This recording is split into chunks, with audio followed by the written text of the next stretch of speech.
everyone, hola, bonjour, allo, how are you all? My name is Jessica and I am an opera singer. I'm super excited for today's video because I'm going to be reacting to the instrumental piece called Czardas by Monti. Now, this is really exciting for me because I actually had the chance to learn and cover the role of Rosalinde in the opera Die Fledermaus, and her main aria in that opera is Czardas, where she is pretending to be a Hungarian princess. So I thought it would be really fun to listen to this instrumental take on Czardas, but with a perspective from a singer and a point of view from a singer. If you haven't already, make sure you subscribe and let's get right into this video.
Oh my god, that was so good. What I've heard so far actually reminds me of the cavatina section of a bel canto aria. Now, typically in the cavatina section of a bel canto aria, there is a very stripped down and bare accompaniment, which leaves plenty of room for a very dramatic vocal line. And this dramatic vocal line is usually accomplished with a dramatic cadenza or rubato or even dramatic dynamic changes.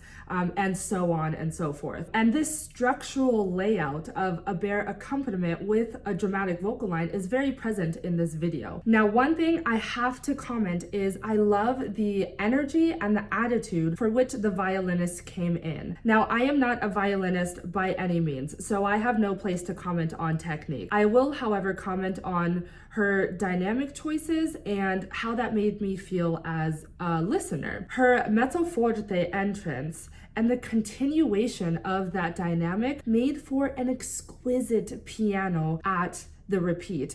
And I wasn't even expecting for that piano dynamic to continue, but it did, and it was so good. I don't even know why I wasn't expecting for the piano dynamic to carry through, but I love when a musician can shatter my expectations and then bring something even better to the table. Because quite frankly, I personally think, as a listener, come in with crazy expectations for a live performance. There should absolutely be room for individuality. The last thing I want to comment on is her repeated notes, particularly at the last part of this little section that we're watching. I love them because they had character and they were distinguishable. I could tell that they were separate notes, but they were still continued with sound. So good. Let's keep watching.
That was so good. Okay, I don't need to know anything about violin playing to understand that that fast section was extremely hard. What was impressive to me are two things. One, the idea of how long or short it took her to learn this part and how many practice hours she put in to get to this point. Yes, go practice. Are you practicing? No, you're not, so practice. Go practice. And secondly, what was most impressive to me was how she gave each phrase a journey and a shape, and that journey and shape was very vivid to my ears and to my eyes. I actually want to go back and show you exactly what I mean when I talk about the way she gives each phrase a shape and a journey. So let's go back.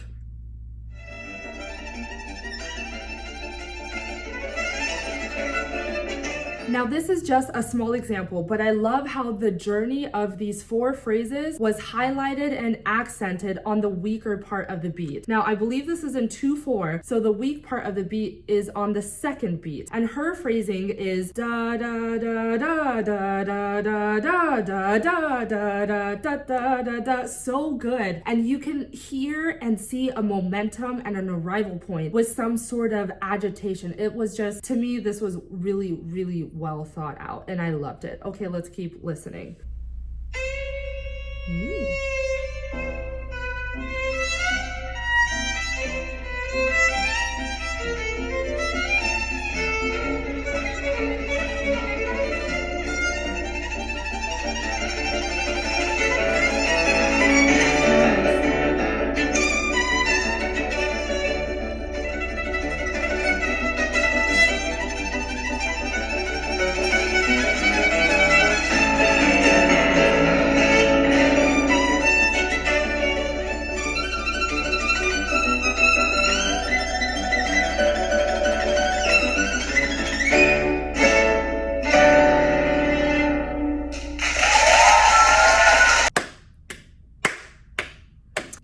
Say one of my favorite things to witness in a string player's performance is facial expression and presence. I really loved seeing the joy on her face during this last part of the piece. And of course, props to the pianist, because bringing 2 people together in accordance and sounding balanced and then making the actual performance enjoyable is not an easy thing. And they did, in my opinion, a very, very, very well job. Overall, I loved seeing the similarities and differences in this piece and the piece that I know by Strauss. One thing that I didn't mention earlier was the similarity of a melodic line.